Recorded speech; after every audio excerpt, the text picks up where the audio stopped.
Time for news once again. A service of Smith's Discount Pharmacy at the corner of 2nd and Chillicothe in Portsmouth, plus Minford and South Webster, collectively serving you since 1925. And once again with the news, here's Bill Shope. Thanks, Mark. Good morning, everyone. After Shawnee State University closed their Early Learning Center, which had been in operation since 1999, a number of parents claimed they were blindsided by that announcement. Now, in its wake, a petition to have the learning opportunity remain has gained a considerable head of steam. Once again, I spoke with parent Whit Bales. This isn't about the name on the building. We don't care who runs it. We care that it runs, that it stays open and accessible for the kids who need it most. We've already gained over 250 more signatures just in the last 2 days, and we're just getting started. We will be heard. The program is an integral part of our local children's growth as well as for our county, according to Bales. People are stepping up because they know what's at stake. Go to change.org and search for Children's Learning Center, sign the petition, share it, help us spread the word. This is about our kids, their care, but most importantly, their future. In a community battling addiction and poverty, early education is not a luxury, it's a necessity. Meanwhile, the United States Army commemorated its 250th anniversary with a festival and parade in Washington, D.C. on Saturday, which was also President Trump's 79th birthday. The event included about 6,600 soldiers, as well as about 150 vehicles and over 50 aircraft taking part. Now, planning had been in the works for almost 2 years to commemorate the anniversary with a festival, according to Army officials, but a parade was only added earlier this year. President Trump told those in attendance it was a day for American victories. Tonight, you have made all Americans very proud. They're watching from all over the world, actually. Made them all very proud. Every other country celebrates their victories. It's about time America did too. That's what we're doing tonight. Now, earlier that day, thousands across the country gathered to take part in the No Kings protest. Daniel Wiggins reports. The demonstrations are meant to challenge recent immigration policies from the Trump administration. In Los Angeles, police used flashbangs and tear gas to disperse crowds amid the No Kings rally after reports of protesters throwing rocks and bricks. So this comes after the National Guard was called in and the city was put under a curfew in response to increasing protests against sweeping ICE raids. Now, over 400 loud but peaceful protesters lined Tracy Park Saturday for the local No Kings rally. I spoke with that event organizer, Lori Swain. We wanted to come together in unison to resist what's happening. We are losing essential services and so much more. So many here, especially veterans, are really upset by the use of military troops against people. And a much-beloved summer event in Adams County will not take place this year due to the international tariffs which have caused the prices of fireworks to rise. The annual Adams County Freedom Festival will be canceled for 2025. Now, the festival, sponsored by the West Union's Lion Club and hosted by the Adams County Fairgrounds, is usually held the last weekend of June as a lead-up to the 4th of July festivities. In a social media release over the weekend, the Lions Club explained that in this economic environment, they felt that asking local businesses and club members to shoulder the financial burden for a subpar event was simply not ideal. For Mix 99.3 News, I'm Bill Shope. Hey, you're kind of wondering at what point we were going to really start seeing the impact of the tariffs. So obviously this is one with we don't have a lot of homemade fireworks, so to speak, but not legally, not legally anyway, yeah. Right? But I mean it was so too bad right there, and I guess good for them in the sense that they don't want to put something out there that's less than and have people pay for it if they can't do it the right way, at least in their mind. Right, something on a smaller scale. I think it has a much larger impact. Because obviously, it's not going to be as much, but larger festivities will probably just scale back a little bit. My understanding is ours here in Portsmouth is still a go. Well, it's certainly, certainly hope so. Don't want to lose that, but obviously you can understand if that were the situation. But and then some people will look at it on the other hand and say, some fireworks are better than no fireworks. That's my point. Now, even if Portsmouth would cancel theirs, you've always got your neighbors setting them off, beginning about the end of June all the way through the middle of July at usually midnight, 1 o'clock in the morning. We do where I live. Yes, same here, yes.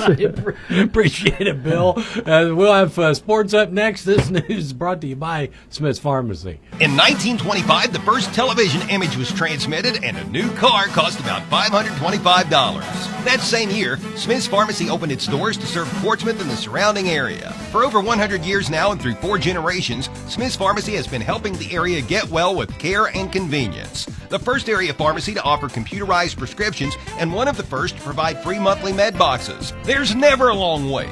Drive-through convenience, free same-day delivery. Visit Smith's Pharmacies, Portsmouth, Medford, and South Webster.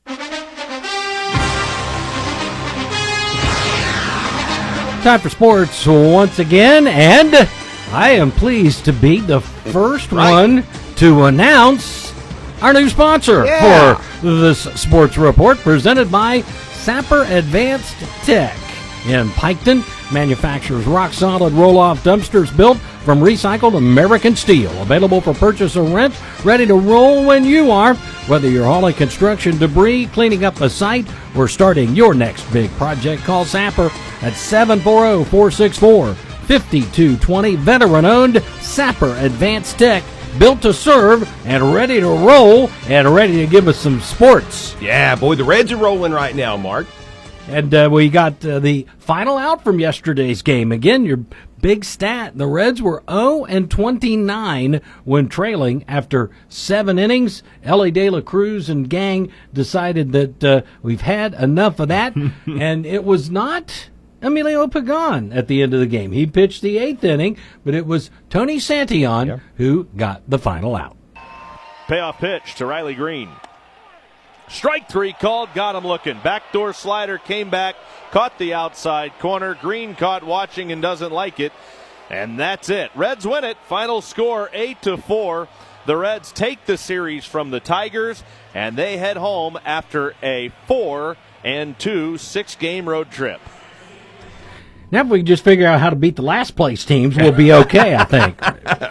Fair point, but a great weekend for the Reds and a really good run, as you just heard there from Tommy Thrall on the Reds Radio Network. When you can be a week away from home and win 4 out of the 6 games you play, most teams will take that, sure. Definitely. But the Reds did have a very good series up in Detroit. It didn't start off too well on Friday with the Tigers prevailing 11-5, but there were some Reds highlights in that game. Ellie De La Cruz and T.J. Friedel both homered in that loss. De La Cruz and Tyler Stevenson each had 3 hits. The Reds rebounded Saturday with an impressive 11-1 win. Stevenson had a grand slam in that contest. That was one of 4 Cincy homers. De La Cruz, Matt McClain, and Spencer Steer all went yard. Brady Singer pitched Saturday's win. And then that brings us to yesterday. The rubber match went to the Reds as Cincy doubled up on the Tigers 8-4. Ellie De La Cruz went 3 for 5 with 3 RBI, 3 runs scored, and another home run. De La Cruz is now homered in 4 straight games. Santiago Espinal went 3 for 4 yesterday with a double. Gavin Lux had a couple of hits. Starting pitcher Wade Miley went the first 5 innings, surrendering 2 runs off of 4 hits. The win, however, went to Graham Ashcraft, who is now 5-4 on the season. The Reds used 5 pitchers in all yesterday. The Reds were down 4-2 heading into the 8th inning, but rallied with a 4-run 8th and then tacked on a couple insurance runs in the 9th to preserve Sunday's 8-4 win. Cincinnati will have the day off before returning home tomorrow evening to host the Minnesota Twins. That'll be a 7:10 first pitch tomorrow at Great American Ballpark. The Reds begin the work week tied for 3rd in the NL Central, 7 games out. While the Red stock seems to be on the rise, the Guardians are going the other direction. Cleveland was swept in Seattle over the weekend. The Mariners polished off that sweep yesterday with a 6-0 win. The Guardians have lost 8 of their last 10 and have slipped 9.5 games out in the American League Central standings. The Guardians will be off today, but will remain on the West Coast, where they will begin a series tomorrow night in San Francisco.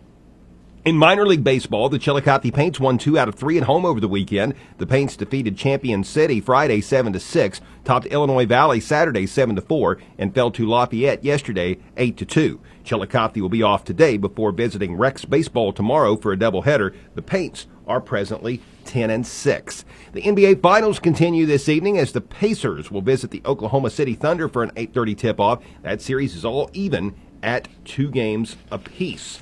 Shane Van Gissenbergen won yesterday's NASCAR Cup race in Mexico City. Not a Cup Series regular, but a road course racing ace, and he showed everybody why with that win yesterday. In MLS Soccer Saturday, both Columbus Crew and FC Cincinnati picked up victories. The Crew doubled up on Vancouver 2-1, while FC Cincinnati knocked off New England 1-0. And yesterday on the PGA Tour, J.J. Spahn prevailed at the U.S. Open. And that is a look at sports. Well, I told you I had to take on the Shamar Stewart situation, and I think in this case, I'm not even going to say that either side's right or wrong. They're both being very stubborn, and maybe we get an adult in the room and get it all figured out. But here's what I don't get is, once again, going back to the media and narratives and all of that.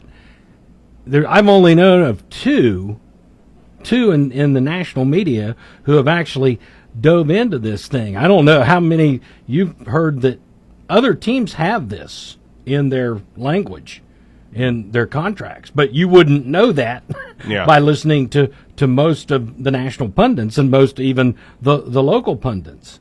The Eagles have this. They've done it for years, and now they've always kind of backed off. You want to argue that the Bengals might be being a little bit more stubborn with it than say that. But again, what do we go back to? They go back to the tired old, well, they're cheap and this, and they're trying to do, they're doing what other teams have done and have, it's already in place. But again, if you don't know that, you're going to think that they're wrong. And to Shamar Stewart's comment of they're more interested in winning an argument than winning football games, I'll ask Shamar, okay, what is your point? Aren't you trying to win?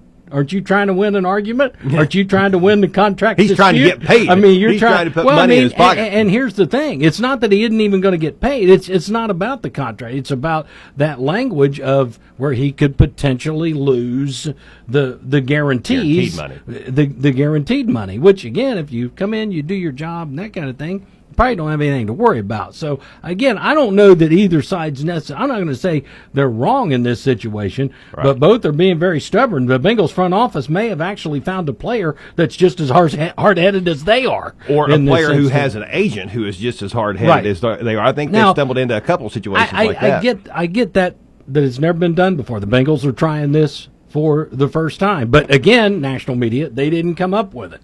You know, in fact, I think the Eagles draftee this year actually signed with those stipulations. He rolled with it. The pick ahead of Stewart is dealing with that language. The one behind him is dealing with that language as well. So this is not just a Bengals thing, even though the national media would like for you to think that it is. It's just that, you know, Stewart's made it very, very public.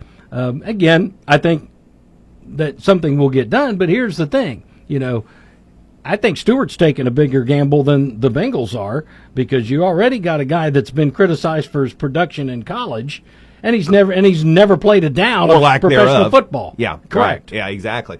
Yeah, you know, it's interesting. You listen to the national media on this topic, which I haven't had a chance to do a lot of, but I have heard a few comments on the NFL Network, and I believe ESPN as well. And, boy, they are all piling on Cincinnati and taking Stewart's side on this particular deal. Now, Trey Hendrickson's situation is different because he did sign a contract and agreed to play X number of years for the amount of money that he's agreed to be paid. But I'll say this as well. Trey Hendrickson's at least got a track record. He's got a resume. He's got an NFL resume, which is something Shamar Stewart doesn't have, and his resume in college is not that good. What, 3 sacks last year or something like that? You know, Shamar Stewart has the right to hold out. If that's what he wants to do, if that's his reason for holding out. But don't give me, you know, you're in this too. You know, you could, go along with it, keep your head on straight, and again, we're talking about an organization that, again, if the national media had bothered to do any digging, they've been burned by these kind of things before. They paid A.J. Green $18 million his last year in Cincinnati, and he never played it down. Yep. Because he got hurt after he signed the contract. So they're out $18 million, and they got nothing. Nothing from it. That's exactly right. The bummer for Cincinnati, the thing that makes this more of a Bengals thing than any, and when I say that, I'm not referring to cheapness. Let me be clear. I'm referring to just bad luck. Sure. That seems to that dark cloud that sometimes hangs over the Bengals organization. Let's just say hypothetically neither one of these deals get done and both these guys decide to sit out. The same position. I mean, if they were different positions, you could probably move forward with life. But the fact that they play the same position and Sam Hubbard has retired, and of course, the national media. There's no possible way that they have a new defensive coordinator and that those guys that they have could actually improve. No possible way that could happen. And I'm sure that Shamar Stewart's camp is looking at the Trey Hendrickson camp, and that's a big reason that he's acting the way he is. But once again, Trey Hendrickson's got a track record. Yeah. Shamar Stewart does not. I will go with Trey Hendrickson on that. 100%. Stewart also knows, though, unless they sign Trey Hendrickson, they really need a pass rush. And apparently sitting out a year is leverage. I don't see that, but necessarily somebody lot of money on the table. Somebody posted that too, that he's got leverage because he can sit out and be drafted again next year. Sitting out a year is leverage. Okay. All right. It's also a year you're not getting paid. It's also, and and again, what kind of football shape is he going to be in if he does, even if he comes back now? And what's that say to the next organization? Yep, exactly. Yeah. That would just throw up all kinds of red flags to me. Same with Trey. Yep. Yeah, all right, that's enough of that. All right, we've got. You've had that build up inside you, haven't you, yes, Mark? I've been. This is your first day back from vacation. You didn't get a chance to talk sports with the family, did you? I did not. No. I can tell. I did not. All right, unleash it. Let it loose. How does that make? Looking for toughness that gets the job done? Meet Sapper Advanced Tech, a veteran-owned powerhouse right out of Piketon, Ohio. Manufacturing rock-solid roll-off dumpsters built from recycled American steel. Whether you're hauling construction debris, cleaning up a site, or starting your next big project, we've got the dumpsters for purchase or rent, ready to roll when you are. Engineered for strength, built with purpose, backed by service that never quits. Call Josh at 740-464-5220 today. Sapper Advanced Tech, built to serve, built to roll. All right, we've got traffic and weather for you once again. And the traffic portion brought to you by our good friends at the Scioto River. Lane restrictions continuing on Cook Road in Jefferson Township due to a roadway slip. Got a road closure on Henley-Comstock Road, just shy of the 3-mile marker in the midst of a 90-day closure right there. Once again, a repairing of a slip. Same for Clinton Furnace Road. It's actually going to be closed until further notice between Monroe Road and Knapp Road, and Fort Hill Road will be closed until further notice due to the roadway slip there. That road closure is between Eagle Creek Drive and Maple Benner Road. Of course, this is the hill section of Fort Hill Road. Drag patching going on today and tomorrow on Junior Furnace Powellsville Road in Green Township. Traffic will be maintained with the use of flaggers. Anything we need to know about traffic trackers, give us a call so we can pass it on. 740-354-1993. Weather, a service of the Scioto County Career Technical Center, where you can begin your career as a certified pharmacy technician. Financial aid is available for those who qualify. For more information, call 740-259-5526 or visit sciototech.org. Today's the first alert weather day for another round of those slow-moving downpours. Not everywhere, but still can threaten for that spot flooding, so watch for scattered showers and storms, mainly in the afternoon. Temperatures starting in the 60s, heading for the low 80s, and then back to the 60s tonight to look for more scattered showers and storms tomorrow. I'm WSAZ News Channel 3 meteorologist Brandon Butcher on the Ohio Valley's hit music channel, Mix 99.3. 99.3